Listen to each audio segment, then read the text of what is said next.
Entitled aunt gave my baby a piercing without asking. Yes, it's exactly what it sounds like. I, 26F, had my first baby girl 3 months ago. We've been really cautious about visitors. Basic hygiene, no kissing, you know the drill. My aunt, my mom's sister, came to visit last weekend. She's always been overbearing. She kept talking about how cute my baby would look with earrings. I brushed it off and said, "We're not doing piercings for a while. Maybe when she's older and can choose." Apparently, no meant ask forgiveness, not permission. I went to take a shower while my mom and aunt watched the baby. When I came out, my daughter was crying and I saw the tiniest glint of gold on her earlobe. My aunt proudly said, "Surprise, I used my friend's gun kit. She barely felt a thing." I lost it. I told her she had no right. My mom was horrified too. She had no idea this was going to happen. We took my daughter to urgent care just to make sure there was no infection. I called my aunt the next day and told her she's not allowed near us for the foreseeable future. She cried to my mom about how kids these days are so dramatic and that she was trying to bond with her niece. No, you violated my child's body without consent. That's not bonding. That's assault.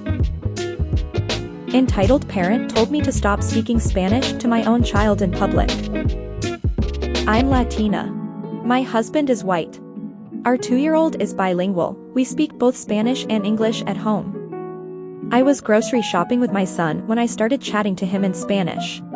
We were just going over fruit names. Manzana. Platano. Fresa. It was cute. Out of nowhere, this woman turns around and says, "This is America. Speak English." I was caught off guard and just said, "I am bilingual. He's learning both." She said, "Well, I don't want my kid growing up around people who can't speak properly. It's confusing." I said, "That sounds like a you problem," and walked away. But she followed me to the next aisle. "I'm just saying it's rude. We all speak English here. You're in public." I looked her dead in the eyes and said, "You're in public, too. Why don't you mind your own damn business?" A nearby employee overheard and asked if I needed help. She backed off finally, muttering about entitlement. "Lady, I'm the one raising a child who speaks 2 languages. That's not rude, that's raising a global citizen." Entitled parent wants me to change plane seats because my face scared her kid. I am visiting Boston for the week. Entitled mom tried to reserve the baby name I've had picked since I was 12. I 28F am 8 months pregnant with my first child. Ever since I was a kid, I've loved the name Eliana. It's unique, feminine, and just always felt special to me. My friends and family have known this forever, even jokingly calling dibs on middle names when I was still in high school. Fast forward, my cousin 29F is also pregnant by surprise and recently announced she's having a girl too. At the baby shower last week, I mentioned that we've officially chosen Eliana as the name. She froze. In front of everyone, she goes, No, that's the name I'm using. I already told my mom and everyone at work. You can't use it. I said, I've had this name picked out since before you even graduated high school. You literally made fun of it in the past. She says, doesn't matter. I'm the first to say it now while we're both pregnant. It's mine. My aunt then backed her up saying, just let her have this. You can always pick another name. No, I'm not picking another name for the baby I've waited years for just because my cousin impulsively called dibs. Entitlement level, naming rights thief. I told her she can use it too if she wants, but I'm not changing. If we both end up with daughters named Eliana, that's her hill to die on. With not just entitled, but with a fun side of using ethnic slurs. My elderly parent lives in a townhouse on the grounds of an assisted living facility. There are approximately 24 townhouses like his, in blocks of 4 homes in a row. All of them have a back garden with an inlaid brick patio, separated from one another by essentially a wooden wall that looks like a giant shipping pallet skid.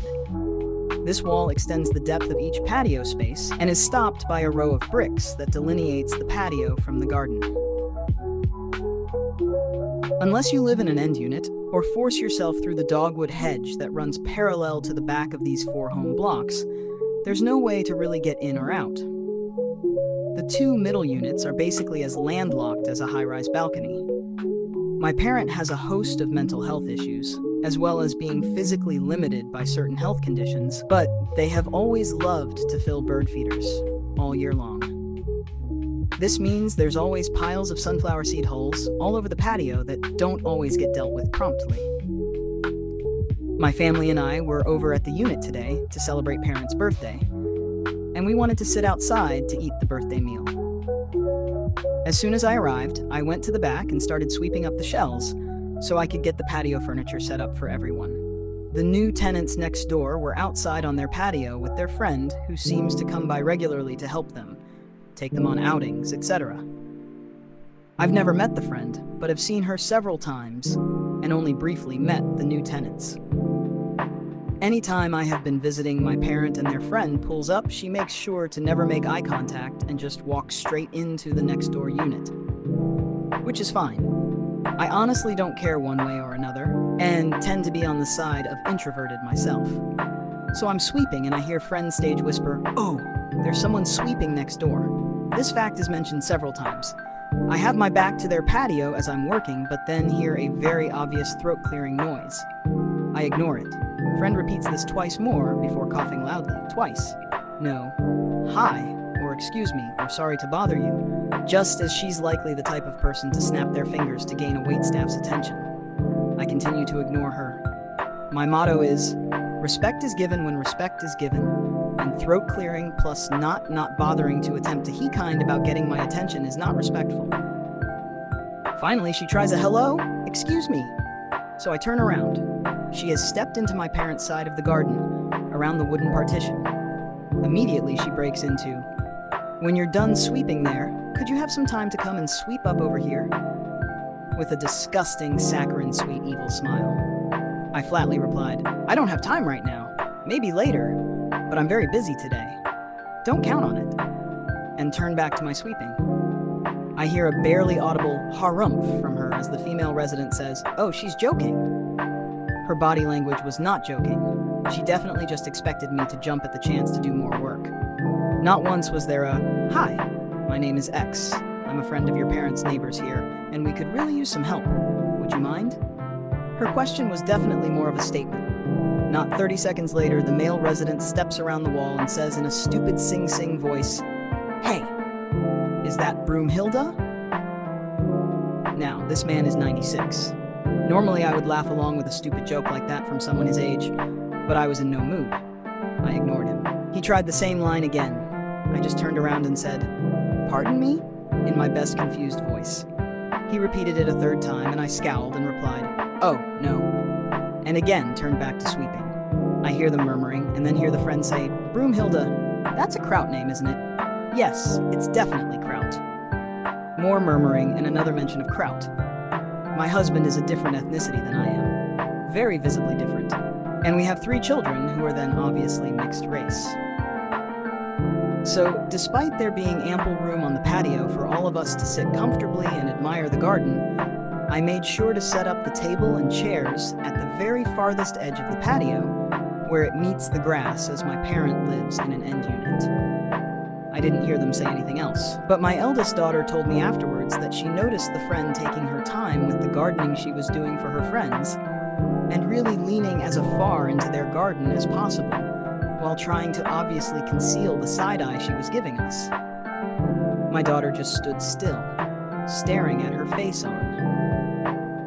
If there's one thing I've done successfully, it's to enable my kids to stand up and make other people uncomfortable for the staring we get as a family in this very vanilla white part of the country.